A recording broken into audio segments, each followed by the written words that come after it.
नमस्कार दोस्तों, कैसे हैं आप सब लोग। उम्मीद करता हूँ बहुत ही अच्छे होंगे।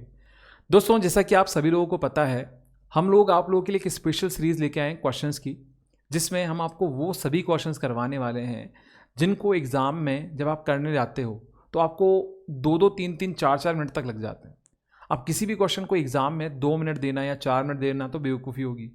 तो फिर इन क्वेश्चंस का सर क्या करना चाहिए, ऐसा कई बार मुझसे बहुत सारे लोगों ने पूछा है। तो इन सभी क्वेश्चंस के लिए हम एक स्पेशल सीरीज़ लेके आए हैं, जहां मैं बहुत सारे क्वेश्चंस आप लोगों को करवाने वाला हूं। छोटे छोटे वीडियोज़ होंगे जिनके थ्रू आपको जो है कुछ नए कॉन्सेप्ट सीखने को मिलेगा, और साथ में जो है आपको पता लगेगा कि एग्ज़ाम में अगर ये क्वेश्चंस मैं करता तो कैसे करता।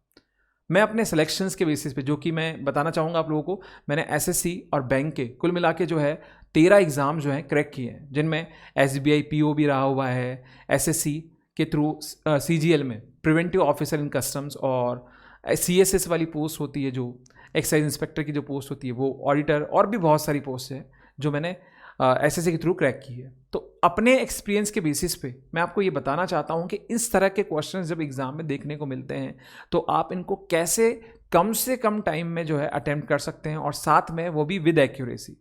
देखो, हमेशा ध्यान रखिएगा, जो आपकी मेहनत है ना, वो आपको दूसरों से अलग बनाती है। जो भीड़ करती है वैसा अगर आप करोगे तो उनमें और आप में कोई फर्क नहीं रह जाएगा। हमेशा अपना रास्ता खुद बनाइए, और कोशिश कीजिए कि जो लोग जेन्युइन हैं, जो आपके ट्रू मेंटोर हैं और आपको सही तरीके से गाइड करते हैं, उनकी बात मानिए हमेशा, क्योंकि वही जो है आपको सही रास्ता दिखाएंगे, और साथ में हमेशा सक्सेस की ओर जो है आपको हाथ पकड़ के लेके जाएंगे। तो उनका हाथ कभी मत छोड़िए। तो यहाँ जो है एक बहुत ही बेहतरीन क्वेश्चन आप लोगों के लिए अलजेब्रा का मैं लेके आया हूँ, और आप जब ये कॉन्सेप्ट पढ़ोगे तो आपको भी लगेगा, बोले सर वाह क्या कॉन्सेप्ट है ना। तो चलिए स्टार्ट कर लेते हैं। अलजेब्रा का कॉन्सेप्ट है p की पावर 4 प्लस 16 q की पावर 4 बराबर 32 के। फिर यहाँ पे इसकी वैल्यू दे रखी है 8 के, और वैल्यू पूछी गई इसकी। तो मैं एक चीज़ जो पूछा गया है उसको थोड़ा सॉल्व करता हूँ। हमें जो ये पूछा गया है उसको अगर हम सॉल्व करते हैं तो एलसीएम आएगा 2 रूट में q और p। यहाँ सॉल्व किया तो p स्क्वायर प्लस का, यहाँ से एलसीएम सॉल्व करोगे, p का डिवाइड दिया तो यहाँ पे आएगा 4q स्क्वायर। इसकी वैल्यू चाहिए। अब ध्यान समझना, जो हमें सवाल में दिया गया है उसको अगर हम थोड़ा सा इंटरप्रेट करें तो एक चीज समझिएगा, p square plus 4q square plus का 2 रूट 2 pq।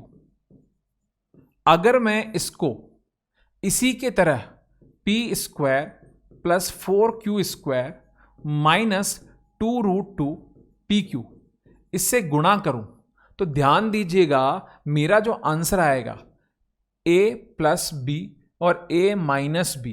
तो a plus B into A minus B solve करोगे तो a square minus B square, और a square minus B square के थ्रू जो वैल्यू आएगी वो ये आएगी।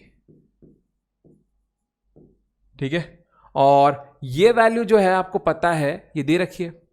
तो अगर मैं आपसे कहूं कि इसका मान मेरे को 8 पता है, 8 को हम किससे गुणा करें, और इसका मान मेरे को पता है 32 है, तो आप खुद बोल जाओगे कि सर ये जो वैल्यू है ना बीच वाली, यहां जो वैल्यू आएगी ना सर, ये 4 होगी इसकी वैल्यू, क्योंकि 8 इंटू 4 करोगे तभी तो 32 होगा। भाई उसकी वैल्यू 32 है, ये 8 है, तो ये 4 ही होगा। चलिए, तो अब यहां से मेरे को दो चीजें समझ में आती है। क्या क्या चीज समझ में आ गई कि p square plus 4q square plus 2 root 2 pq, इसकी वैल्यू तो 8 दे रखी है, और साथ में p square plus 4q square minus 2 root 2 pq, इसकी वैल्यू दे रखी है 4। ठीक है ना बेटा।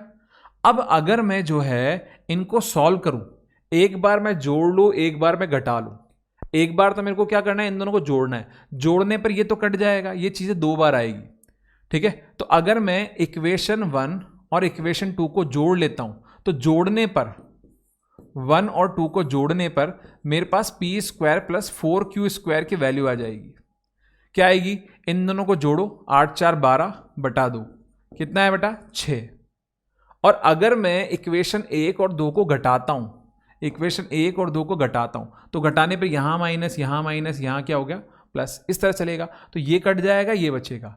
इस तरह से यहाँ पे जो है इसकी वैल्यू आएगी 2√2 PQ की, ये आएगी 8 - 4, 4/2 यानी कि 2।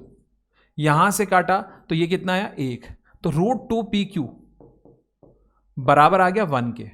ठीक है, अब समझो यहां पे इंपॉर्टेंट जो है वो ये है।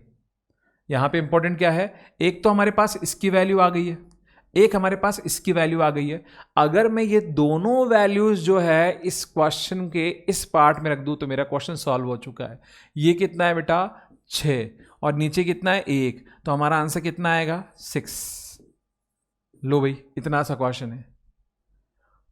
सोचिए अगर इस क्वेश्चन को सॉल्व करने जाते हैं तो पेज भर दोगे तुम लोग, लेकिन फिर भी सॉल्यूशन नहीं आएगा, इसका आंसर नहीं आएगा। लेकिन जो तरीका मैं बता रहा हूं अगर आप इसको फॉलो कर लेते हो तो ऐसा कोई भी क्वेश्चन है आप इजीली कर पाओगे। ठीक है, तो मैं एक बार फिर से रिवाइज करवा देता हूं आप लोगों के लिए। हमें इसका वैल्यू दे रखा है, इसका वैल्यू दे रखा है। अगर मैं इसको a+ b मानूं और ऐसा ही a - b लिख दूं तो गुणा करने पर a² - b² में इसकी वैल्यू आ जाएगी। उसकी वैल्यू 32 है, इसकी वैल्यू 8 है, तो 8 को 4 से मल्टीप्लाई करोगे तभी 32 आएगा। तो इसका मतलब इसकी वैल्यू 4 हो गई। ये 8 है, ये 4 है, आ गया। एक बार इन दोनों इक्वेशन को जोड़ा तो इसकी वैल्यू आ गई, एक बार इन दोनों इक्वेशन को घटाया तो इसकी वैल्यू आ गई। करके देखिएगा जो बोल रहा हूं मैं। ठीक है, फिर यहां से ये वैल्यूज रख दी तो आपका 6 आंसर आ रहा है। उम्मीद करता हूं बहुत ही प्यारे तरीके से ये चीज़ समझ में आई होगी। और अगर ऐसा कोई क्वेश्चन एग्जाम में देखने को मिलता है तो आप लोग छोड़ के बिल्कुल नहीं आओगे। अब आ जाते हैं आज के उस क्वेश्चंस पे जो आपको ट्राई करना है। तो ये रहा आपका वो क्वेश्चन जो आपको ट्राई करना है और बताना है कि इसका आंसर क्या आएगा। ठीक है, कमेंट बॉक्स में सभी लोगों का रिप्लाई आना चाहिए कि सर इस क्वेश्चन का आंसर क्या होगा। और साथ में जो है आपको ये भी बताना है कि ये वीडियो कैसा लगा आपको। अगर आप चैनल पर नए हैं तो चैनल को सब्सक्राइब जरूर कर दीजिएगा और लाइक और शेयर करना ना भूलें। तो मिलते हैं अगली क्लास में, तब तक के लिए बहुत बहुत धन्यवाद। नमस्कार, जय हिंद, जय भारत।